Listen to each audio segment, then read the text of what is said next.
Hi hello ನಮಸ್ತೆ. Mutton biryani ಮಾಡುವ ಸುಲಭ ರೀತಿಯಲ್ಲಿ ಮಾಡುವ ವಿಧಾನವನ್ನು ನಿಮಗೆ ನಾನೀಗ ತಿಳಿಸ್ತಿದ್ದೇನೆ. ಮಟನ್ ದಮ್ ಬಿರಿಯಾನಿ. ಮೊದಲಿಗೆ ಮಟನನ್ನು ಕುಕ್ಕರಲ್ಲಿ ಹಾಕಿ ಗರಂ ಮಸಾಲೆ ಮತ್ತು ಹಳದಿ ಹುಡಿ ಮತ್ತು ಉಪ್ಪನ್ನು ಹಾಕಿ ಉತ್ತಮ ರೀತಿಯಲ್ಲಿ ಬೇಯಿಸಿ, ಅದ ನಂತರ ಒಂದು ಪಾತ್ರೆಯಲ್ಲಿ ಗೀಯನ್ನು ತಗೊಳ್ಳಿ. ಇದಕ್ಕೆ ಗರಂ ಮಸಾಲೆ ಅನ್ನು ಸ್ವಲ್ಪ ಮಿಕ್ಸ್ ಮಾಡಿ, ಅದ ನಂತರ ನೀರುಳ್ಳಿ ಮತ್ತು ಕಾಯಿಮೆಣಸನ್ನು ಹಾಕಿ, ಒಂದು ಒಂದು ನೀರುಳ್ಳಿ ಮತ್ತು 3 ಕಾಯಿಮೆಣಸು, 5 ಗ್ಲಾಸ್ ರೈಸ್ ಮಾಡುವುದಾದರೆ 10 ಗ್ಲಾಸ್ ನೀರನ್ನು ತಗೊಳ್ಳಿ. ರುಚಿಗೆ ತಕ್ಕಂತೆ ಉಪ್ಪನ್ನು ಹಾಕಿ ಕುದಿ ಬರಲು ಬಿಡಿ. ಮೊದಲಿಗೆ ರೈಸನ್ನು ನಾವು ಉತ್ತಮ ರೀತಿಯಲ್ಲಿ ತೊಳೆದಿಟ್ಟಿರ್ತೇವೆ. ನೀರು ಗುಜು ಗುಜು ಗುಜು ಗುಜು ಆಗುವಾಗ ತೊಳೆದಿಟ್ಟ ರೈಸನ್ನು ಅದಕ್ಕೆ ಮಿಶ್ರಿತ ಮಾಡಿ. ನೋಡಿ, ನಾನೀಗ ಆ ಪಾತ್ರೆಗೆ ರೈಸನ್ನು ಹಾಕಿ ಒಳ್ಳೆಯ ರೀತಿಯಲ್ಲಿ ಮಿಶ್ರ ಮಾಡ್ತಿದ್ದೇನೆ. ರೈಸು ಈ ರೀತಿಯಲ್ಲಿ ಬೇಯುತ್ತದೆ, ನಮಗೆ ನೀರನ್ನು ತೆಗೆಯುವ ಅವಕಾಶ ಸಿಗುವುದಿಲ್ಲ. ಇನ್ನೊಂದು ಪಾತ್ರೆಯಲ್ಲಿ ನಾವು ಮಸಾಲ ಮಾಡುವ ರೀತಿಯನ್ನು ಹೇಳಿಕೊಡ್ತಿದ್ದೇವೆ.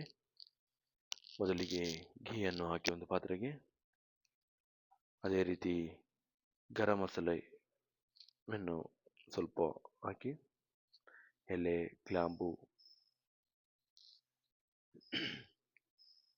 ಲವಂಗ ಎಲ್ಲ ಹಾಕಿ ಮಿಕ್ಸ್ ಮಾಡಿ, ಅದಕ್ಕೆ ಹುರಿದಿಟ್ಟ ನೀರುಳ್ಳಿಯನ್ನು ಹಾಕಿ ಕಂದು ಬಣ್ಣ ಬರುವಷ್ಟು ಫ್ರೈ ಮಾಡಿ.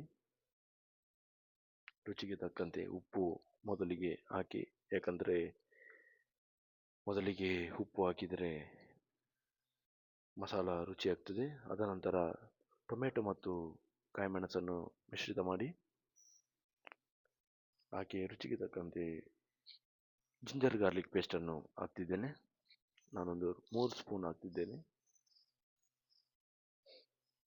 ಮೊದಲಿಗೆ ಬೇಯಿಸಿಟ್ಟ ಮಟನನ್ನು ನಾನೀಗ ಆ ಮಿಶ್ರಣಕ್ಕೆ ಮಿಕ್ಸ್ ಮಾಡ್ತಿದ್ದೇನೆ, ನೀರಿನ ಸಮೇತ.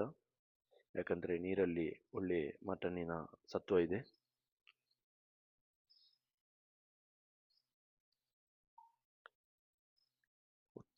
ಒಳ್ಳೆಯ ರೀತಿಯಲ್ಲಿ ಕುದಿ ಬರಲಿಕ್ಕೆ ಬಿಡಿ. ಗುಜು ಗುಜು ಗುಜು ಗುಜು ಇಲ್ಲಿ ಕೂಡ ಆಗ್ತಾ ಉಂಟು. ಅದ ನಂತರ ಪುಡಿಯನ್ನು ಮಿಕ್ಸ್ ಮಾಡ್ತಿದ್ದೇನೆ. ಮೊದಲಿಗೆ ಹಳದಿ ಹುಡಿ ಹಾಕಿದ್ದೆ, ಅದಕ್ಕೆ ಈಗ 1 ಸ್ಪೂನ್ ಹಳದಿ ಹುಡಿಯನ್ನು ಹಾಕ್ತಿದ್ದೇನೆ. ಅದ ನಂತರ ಪೆಪ್ಪರ್ ಪೌಡ್ರ್,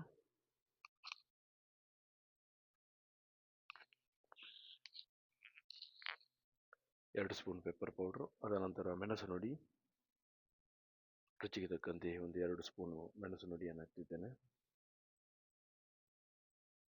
ಮೀಟ್ ಮಸಾಲ ಅಂದರೆ ಮಟನ್ ಮಸಾಲವನ್ನು 3 ಸ್ಪೂನ್ ಹಾಕ್ತಿದ್ದೇನೆ.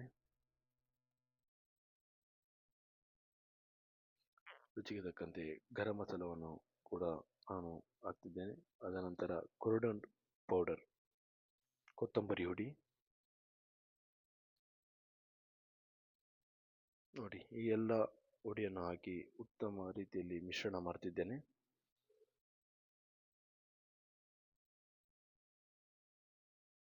ಮಸಾಲ ಮಾಡುವ ರೀತಿಯನ್ನು ನಿಮಗೆ ನಾನು ಹೇಳಿಕೊಡ್ತಿದ್ದೇನೆ. ಅದಾದ ನಂತರ ಕ್ಯಾಶ್ಯೂ ನಟ್ಟನ್ನು ಒಂದು ಫ್ರೈಮಲ್ಲಿ ಫ್ರೈ ಮಾಡ್ತಿದ್ದೇನೆ. ಅದು ದಮ್ ಬಿರಿಯಾನಿ ಮಾಡುವಾಗ ಕ್ಯಾಶ್ಯೂ ನಟ್, ಡ್ರೈ ಗ್ರೇಪ್ಸ್ ಅನ್ನು ಮಿಕ್ಸ್ ಮಾಡಲು. ನೋಡಿ, ಡ್ರೈ ಗ್ರೇಪ್ಸನ್ನು ಕೂಡ ಅದೇ ಗೀಯಲ್ಲಿ ಫ್ರೈ ಮಾಡ್ತಿದ್ದೇನೆ. ಅದ ನಂತರ ಆನಿಯನನ್ನು ಕೂಡ ಸೇಮ್ ಗೀಯಲ್ಲಿ ಫ್ರೈ ಮಾಡ್ತಿದ್ದೇನೆ. ಎಲ್ಲವನ್ನು ಸೆಟ್ ಮಾಡಿಟ್ಟು ದಮ್ ಕೊಡುವ ವಿಧಾನವನ್ನು ನಿಮಗೆ ಹೇಳಿಕೊಡ್ತಿದ್ದೇನೆ. ಕೊತ್ತಂಬರಿ ಮತ್ತು ಪುದೀನ ಮಸಾಲ, ಒಂದು ಖಾಲಿ ಪಾತ್ರೆಗೆ ಮಸಾಲವನ್ನು ಮೊದಲಿಗೆ ಹಾಕ್ತಿದ್ದೇನೆ. ಮಟನ್ ಮಸಾಲ, ಜಾಸ್ತಿ ನೀರು ಆಗಬಾರ್ದು, ಸೆಮಿ ಗ್ರೇವಿ ಆಗಿರಬೇಕು. ಅದಾದ ನಂತರ ಅದರ ಮೇಲೆ ರೈಸನ್ನು ಹಾಕ್ತಿದ್ದೇನೆ. ಫಸ್ಟ್ ಲೇಯರ್, ಮೊದಲ ಲೇಯರನ್ನು ನಿಮಗೆ ನಾನೀಗ ಹೇಳಿಕೊಡ್ತಿದ್ದೇನೆ. ಮಸಾಲ ಹಾಕಿದ ನಂತರ ರೈಸನ್ನು ಅದರ ಮೇಲೆ ಮಿಶ್ರಣ ಮಾಡ್ತಿದ್ದೇನೆ. ಉತ್ತಮ ಸುಲಭ ರೀತಿಯಲ್ಲಿ ಮಟನ್ ಬಿರಿಯಾನಿಯನ್ನು ನೀವು ಕೂಡ ಮನೆಯಲ್ಲಿ ಮಾಡ್ಬೋದು. ವಿಡಿಯೋವನ್ನು ಲೈಕ್ ಮಾಡಿ, ಸಬ್ಸ್ಕ್ರೈಬ್ ಮಾಡಿ, ಶೇರ್ ಮಾಡಿ. ಅದಾದ ನಂತರ ಇಲ್ಲಿ ಮೊದಲಿಗೆ ಗೀಯಲ್ಲಿ ಹುರಿದಿಟ್ಟ ಸಾಮಗ್ರಿಯನ್ನು ಮಿಕ್ಸ್ ಮಾಡ್ತಿದ್ದೇನೆ. ಕೊತ್ತಂಬರಿ ಸೊಪ್ಪು, ಪುದೀನ ಸೊಪ್ಪು,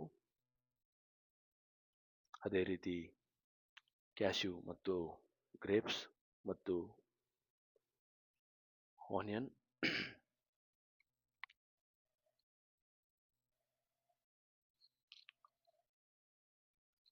ಇದು ಫಸ್ಟ್ ಲೇಯರ್ ಆಗಿರುತ್ತದೆ.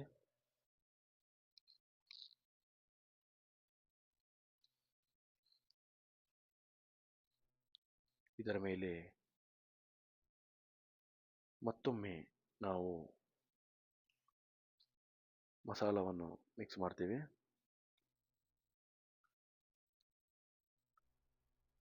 ಇದು ಸೆಕೆಂಡ್ ಲೇಯರ್.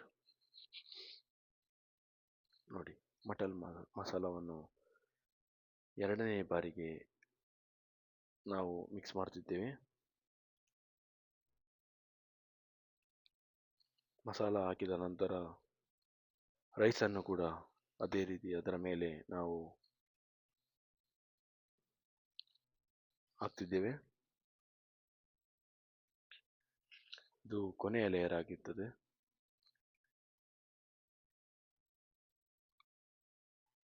ಒಂದು 10-15 ಜನರಿಗೆ ಒಳ್ಳೆಯ ಭೋಜನವನ್ನು ಮಾಡ್ಬೋದು. ಮನೆಯಲ್ಲಿ ಗುಡ್ ಹೆಲ್ತಿ ಫುಡ್ಡನ್ನು ನಾವು ಒಂದು ಗಂಟೆಯ ಒಳಗೆ ಮಟನ್ ಬಿರಿಯಾನಿಯನ್ನು ಮಾಡ್ಬೋದು. ನೋಡಿ, ಸೆಕೆಂಡ್ ಲೇಯರನ್ನು ನಾನೀಗ ಸೆಟ್ ಮಾಡ್ತಿದ್ದೇನೆ. ಮಸಾಲ ಹಾಕಿದ ನಂತರ ರೈಸನ್ನು ಮಿಕ್ಸ್ ಮಾಡ್ತಾ ಇದ್ದೇನೆ.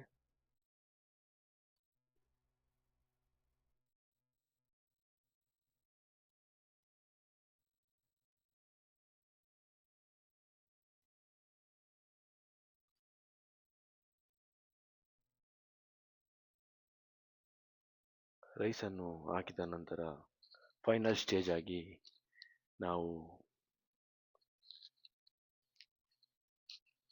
ಗೀಯಲ್ಲಿ ಹುರಿದಿಟ್ಟ ಕ್ಯಾಶ್ಯೂ, ಗ್ರೇಪ್ಸ್ ಮತ್ತು ಆನಿಯನ್ ಮತ್ತು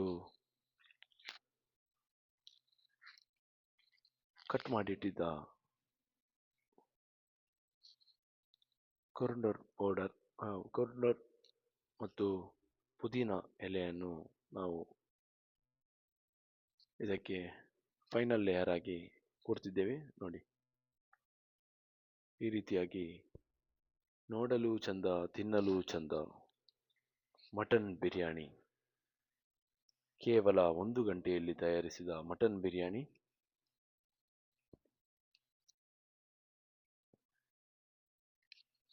ಎಲ್ಲರಿಗೂ ಬಹಳ ಪ್ರಿಯಪಟ್ಟ ಈ ಮಟನ್ ಬಿರಿಯಾನಿ.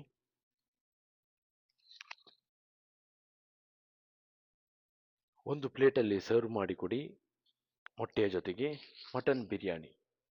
ಧನ್ಯವಾದಗಳು. Thank you.